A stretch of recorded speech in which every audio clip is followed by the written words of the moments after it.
UP में Samajwadi party हुकूमत में माली इमदाद के लिए मंजूरी किए गए 46 दीनी मदारिस को योगी हुकूमत ने अभी तक माली ग्रांट पर नहीं लिया है। इन दीनी मदारिस को साबिका हुकूमत की काबीना ने अपनी मंजूरी दी थी। दीनी मदारिस के साथ मौजूदा हुकूमत के इस रवैये पर अब कई सवाल उठ खड़े रहे हैं। पेश है यह खास रिपोर्ट।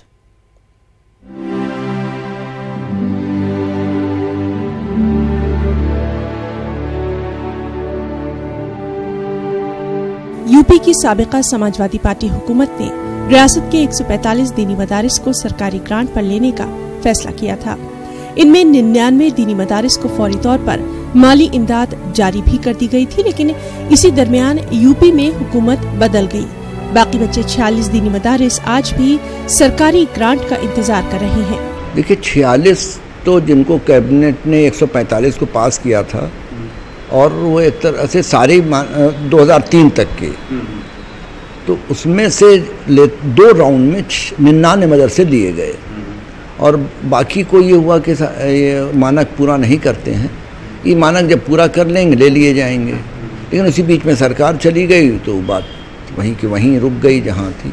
बल्कि उसमें से 8 मदरसे तो ये उम्मीद थी कि शायद योगी सरकार में भी वो मिल जाएं, लेकिन वो फिलहाल बात ही रह गई।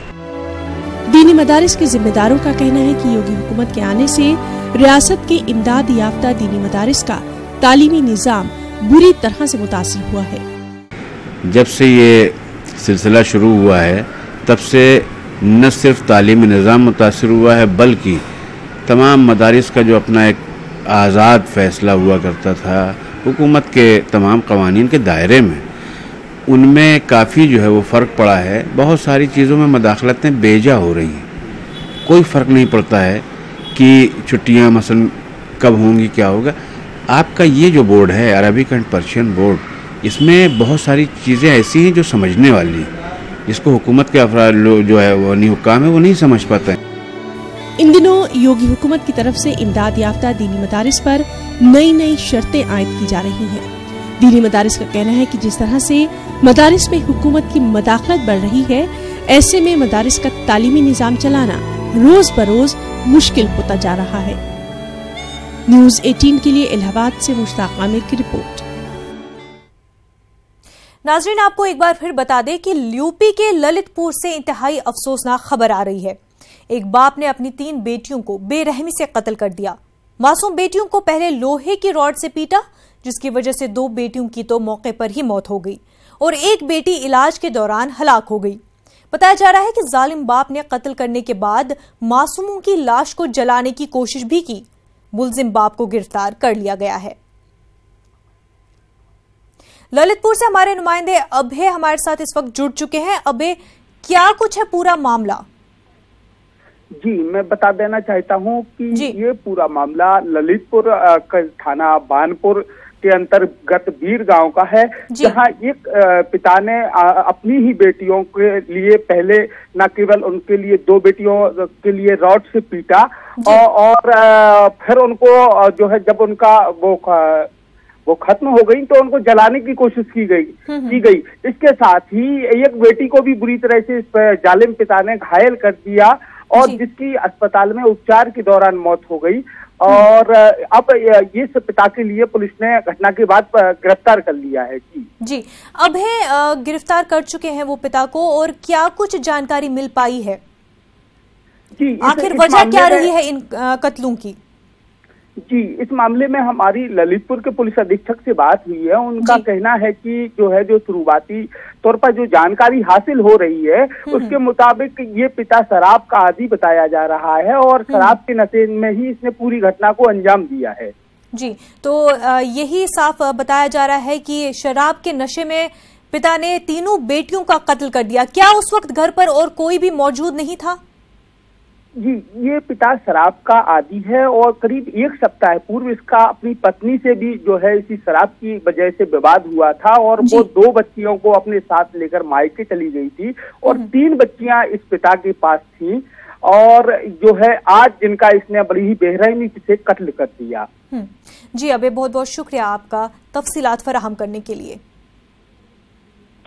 आगे बढ़ते हैं। उत्तर प्रदेश की योगी हुकूमत ने इलाहाबाद और फैजाबाद के नाम तब्दील किए। महाराष्ट्र में शिवसेना को अपना भोला हुआ सबक याद आ गया। अब शिवसेना ने भी औरंगाबाद और उस्मानाबाद का नाम तब्दील करने के लिए रियासत की फडणवीस हुकूमत पर दबाव बनाना शुरू कर दिया है। लेकिन क्या वाकई कानूनी एतबार से औरंगाबाद का नाम तब्दील किया जा सकता है? पेश है ये रिपोर्ट।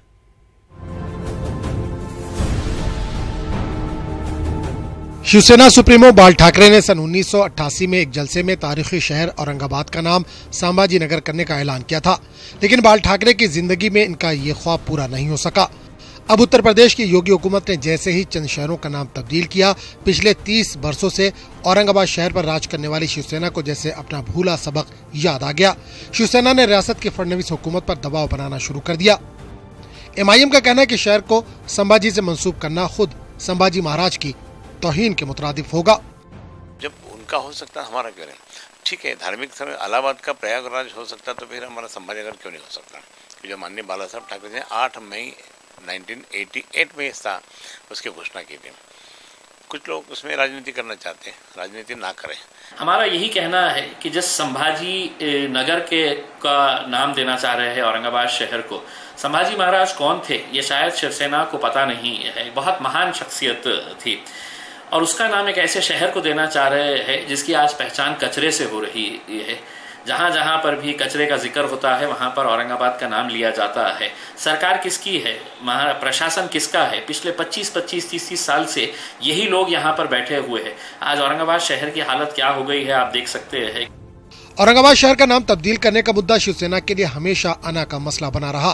सन 88 में ऐलान के बावजूद अगले 15 वर्षों तक वो इस पर अमल नहीं कर पाई। सन 1996 में सेना बीजेपी हुकूमत ने नाम तब्दील कर नोटिफिकेशन जारी किया।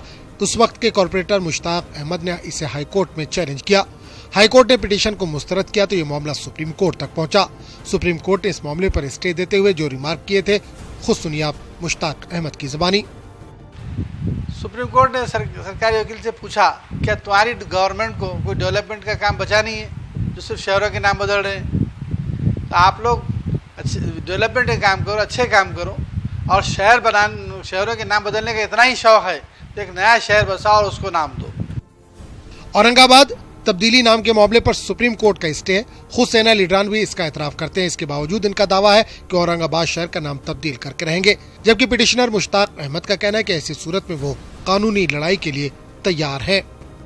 ये पिटिशन दाखिल होने के कारण उसको हरी झंडी नहीं मिली, लेकिन इस शहर का नाम संभाजी नगर होगा, नहीं हम करके रहेंगे। ये हमारा शिवसेना का एजेंडा भी है।